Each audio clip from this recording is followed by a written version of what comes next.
নমস্কাৰ বন্ধুসকল মই জ্যোতিষী ডক্টৰ নয়নজ্যোতি শৰ্মাই নৱগ্ৰহ জ্যোতিষালয়ৰ তৰফৰ পৰা আপোনালোক সকলোকে স্বাগতম জনাই আজি দৈনিক ৰাশিফল ইত্যাদি আগবঢ়াব ওলাইছো। আজি 1431 ভাস্কৰাব্দৰ চৈত মাহৰ 6 তাৰিখ আৰু 2025 খ্ৰীষ্টাব্দৰ আজি মাৰ্চ মাহৰ 20 তাৰিখ। আজি সূৰ্যোদয় হৈছিল ৰাতিপুৱা 5:36 আৰু সূৰ্যাস্ত হ'ব 5:33। আজি বাৰ হৈছে বৃহস্পতিবাৰ, তিথি হৈছে কৃষ্ণা ষষ্ঠী তিথি। আজি নৱজাতকৰ ৰাশি হ'ব বৃশ্চিক ৰাশি। আজি আপোনালোকৰ শুভ সংখ্যা হ'ব 5 আৰু 3, শুভ ৰং হ'ব হালধীয়া আৰু ৰঙা। ইয়াৰ উপৰিও বন্ধুসকল আজি ছোৱালীসকলৰ আদ্য ঋতু হ'লে যোগ হ'ব প্ৰতিহিনা যোগ। বন্ধুসকল আমাৰ এই চেনেলটোৰ জৰিয়তে আপোনালোকৰ লগত দৈনিক ৰাশিফল আৰু বৈদিক জ্যোতিষশাস্ত্ৰ আৰু বাস্তুশাস্ত্ৰ সম্পৰ্কীয় বিভিন্ন আনুষংগিক বিষয়সমূহ আমি আলোচনা কৰি আহিছোঁ। যদি আজি আপুনি প্ৰথমবাৰৰ কাৰণে আমাৰ চেনেলটোলৈ আহিছে তেতিয়াহ'লে পাৰিলে আমাৰ চেনেলটো ছাবস্ক্ৰাইব কৰিব আৰু যিসকলে আমাৰ ভিডিঅ'সমূহ ফেচবুক পেজত চাই আছে পাৰিলে ফেচবুক পেজটো ফ'ল' কৰিব নাপাহৰিব। যা নহওক বন্ধুসকল, এতিয়া আহিছোঁ আমি দৈনিক ৰাশিফল ইত্যাদিৰ মাজলৈ। প্ৰথমে আৰম্ভ কৰিব খুজিছোঁ আজি আমি মেষ ৰাশিৰ পৰা। মেষ ৰাশিৰ জাতক জাতিকাসকলৰ আজিৰ দিনটোত আপোনালোকৰ আনন্দ মনে দিনটো পাৰ হ'ব বা আজি আপোনালোকৰ মনত সুখ শান্তি আনন্দ বৃদ্ধি হ'ব। লগতে আজি বিবাহিত ব্যক্তিসকলে সন্তানৰ পৰা সুখ শান্তি লাভ কৰিব। যদিও আজি আপুনি নিৰাশা হ'ব পৰা যিকোনো কৰ্মৰ পৰা কিন্তু আজি আপুনি নিজকে আঁতৰাই ৰখাটো খুবেই ভাল হ'ব। এইবাৰ আহিছোঁ বৃষ ৰাশিলৈ। বৃষ ৰাশিৰ জাতক জাতিকাসকলৰ আজিৰ দিনটোত আপোনালোকৰ কৰ্মত কৃতকাৰ্যতা লাভ কৰিব। লগতে আজি ছাত্ৰ ছাত্ৰীসকলৰ বিদ্যা আহৰণৰ ক্ষেত্ৰত খুব শুভ হোৱাৰ যোগ দেখা যায়। এইবাৰ আহিছোঁ মিথুন ৰাশিলৈ। মিথুন ৰাশিৰ জাতক জাতিকাসকলৰ আজিৰ দিনটোত আপোনালোকৰ নিজ কৰ্মত গৌৰৱান্বিত হ'ব পাৰিব বা নিজকে গৌৰৱবোধ কৰিব। আজি মনত উৎসাহ বাঢ়িব। যদিও আজি আপুনি সজাগ নহ'লে কৰ্মক্ষেত্ৰত সামান্য সৰু সুৰা বাধাৰ সৃষ্টি হোৱাৰো যোগ দেখা যায়। এইবাৰ আহিছোঁ কৰ্কট ৰাশিলৈ। কৰ্কট ৰাশিৰ জাতক জাতিকাসকলৰ আজিৰ দিনটোত আপোনালোকৰ ধন সম্পত্তি বাঢ়িব। সামাজিক সন্মান আজি আপোনালোকে লাভ কৰিব। যদিও আজি আপোনাৰ ক্ষতি হ'ব পৰা যিকোনো কৰ্মৰ পৰা আজি আপুনি নিজকে আঁতৰাই ৰখাটো খুবেই ভাল হ'ব।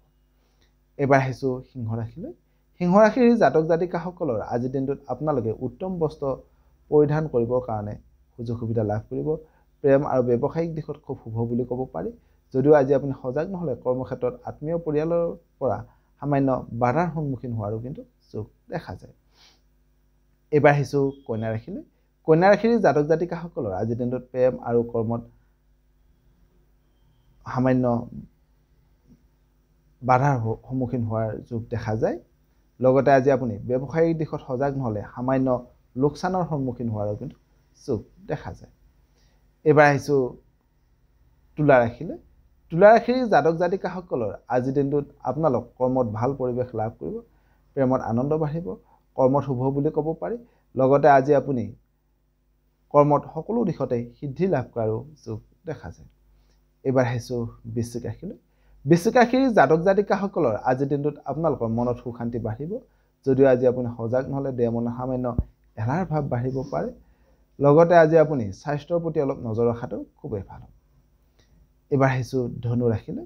ধনু ৰাশিৰ জাতক জাতিকাসকলৰ আজিৰ দিনটোত আপোনালোকৰ আদৰ্শবাদী মনোভাৱ বাঢ়িব। যদিও আজি আপুনি সজাগ নহ'লে সৰু সুৰা কথাতে মনত সামান্য কষ্ট পাবলগীয়া হ'ব পাৰে। লগতে আজি আপুনি সজাগ নহ'লে কৰ্মক্ষেত্ৰত সামান্য বাধাৰ সৃষ্টি হোৱাৰো যোগ দেখা যায়। এইবাৰ আহিছোঁ মকৰ ৰাশিলৈ। মকৰ ৰাশিৰ জাতক জাতিকাসকলৰ আজিৰ দিনটোত আপোনালোকৰ ব্যৱসায়ত বাণিজ্যত সফলতা লাভ কৰিবৰ কাৰণে সক্ষম হ'ব। ধন সম্পত্তি লাভ কৰিব। যদিও আজি আপুনি সজাগ নহ'লে মনত সামান্য চিন্তাৰ ভাৱ বৃদ্ধি হোৱাৰো যোগ দেখা যায়। এইবাৰ আহিছোঁ কুম্ভ ৰাশিলৈ। কুম্ভ ৰাশিৰ জাতক জাতিকাসকলৰ আজিৰ দিনটোত আপোনালোকৰ শুভ কৰ্মলৈ মনোনিৱেশ হ'ব। হঠাতে হাতলৈ ধন সম্পত্তি আহিব। যদিও আজি আপুনি সজাগ নহ'লে শৰীৰত সামান্য ৰোগ বৃদ্ধি হোৱাৰো যোগ দেখা যায়। একেবাৰে শেষত আহিছোঁ বন্ধুসকল আজি আমি মীন ৰাশিলৈ। মীন ৰাশিৰ জাতক জাতিকাসকলৰ আজিৰ দিনটোত আপোনালোকৰ হাতলৈ ধন সম্পত্তি আহিব। যদিও আজি আপুনি সজাগ নহ'লে শৰীৰত সামান্য ৰোগ বাঢ়িব পাৰে। লগতে আজি আপুনি সজাগ নহ'লে কৰ্মক্ষেত্ৰত সামান্য পৰিশ্ৰম বৃদ্ধি হোৱাৰো যোগ দেখা যায়। সদৌ শেষত আজিৰ দিনটো আপোনালোকৰ সকলোৰে শুভ হওক। মন মংগলময় হওক তাৰে কামনা কৰি আপোনালোকৰ মাজৰ পৰা বিদায় মাগিছোঁ। সৰ্বে ভৱন্তু সুখিনঃ, সৰ্বে সন্তু নিৰাময়া, সৰ্বে ভদ্ৰাণি পশ্যন্তু মা কশ্চিৎ দুঃখভাগঃ ভৱেৎ। ধন্যবাদ।